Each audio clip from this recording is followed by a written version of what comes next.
அண்மை செய்தி. கலைஞர் கோட்டத்தில் முதலமைச்சர் மு.க.ஸ்டாலின் தற்போது ஆய்வு செய்து வருகிறார். கலைஞர் கோட்டத்தில் உள்ள நூலகம், அருங்காட்சியகத்தில் முதல்வர் மு.க.ஸ்டாலின் ஆய்வு மேற்கொண்டிருக்கிறார். கலைஞரின் தாயார் அஞ்சுகம் அம்மையாரின் நினைவிடத்திலும் முதல்வர் மரியாதை செலுத்த உள்ளார். கூடுதல் தகவல்களை வழங்குவதற்காக செய்தியாளர் மாதவன் இணைந்திருக்கிறார். மாதவன், விரிவான தகவல்கள்.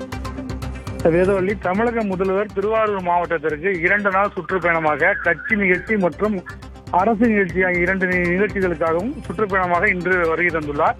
இன்று மதியம் வந்திருந்த அவர் கலைஞர் கோட்டத்தில் தங்கி இன்று மாலையில் அந்த கலைஞர் கோட்டத்தில் இருந்து புறப்பட்டு ரோட் ஷோ என்று பிரம்மாண்டமாக நடத்தப்பட உள்ளது. அதில் கலந்து கொள்ள இருக்கிறார்.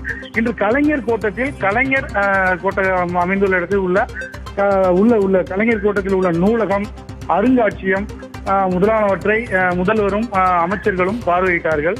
அதில் முன்னாள் முதல்வர் கலைஞர் கருணாநிதி அவர்கள் கடந்து வந்த பாதை, கடந்து வந்த வாழ்க்கை, அவர் சிறை சென்ற புகைப்படங்கள், அவர் முக்கியமான தலைவர்களோடு பிடித்துக் கொண்ட புகைப்படங்கள், அவர் எழுதிய நூல்கள் உள்ளிட்ட அனைத்தும் அந்த கலைஞர் கோட்டத்தில் ஒரு அருங்காட்சியகமாக உள்ளது.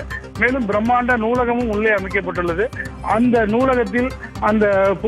நூலகத்தில் உள்ள நூல்களையும் அங்கு அருங்காட்சியகத்தில் உள்ள புகைப்படங்களையும், அதாவது கலைஞர் கருணாநிதி அவர்கள், முன்னாள் முதல்வர் கலைஞர் கருணாநிதி அவர்கள் தன்னுடைய அரசியல் வாழ்க்கையில் பட்ட அனைத்து விதமான நிகழ்ச்சிகளுக்கான ஆதாரமாக உள்ள புகைப்படங்களையும் தற்போதைய முதல்வர் மு.க.ஸ்டாலினும் அமைச்சர் அன்பில் மகேஷ் மற்றும் கே.என். நேரு ஆகியோரும் பார்வையிட்டு வருகிறார்கள். அடுத்ததாக அருகில் அதே காட்டூரில் கலைஞர் கோட்டம் அமைந்துள்ள காட்டூருக்கு அருகில் அமைந்துள்ள முன்னாள் முதல்வர் கலைஞர் கருணாநிதியுடைய தாயார் அஞ்சுகம் அம்மையாருடைய நினைவிடம் அமைந்துள்ளது.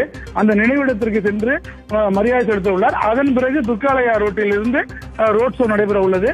அதற்காக பல்வேறு மாவட்டங்களில் இருந்தும் திமுக கட்சியினரும் பொதுமக்களும் அங்கு திரளாக கூடியுள்ளார்கள். வேதவள்ளி, விரிவான தகவல்களுக்கு நன்றி மாதவன்.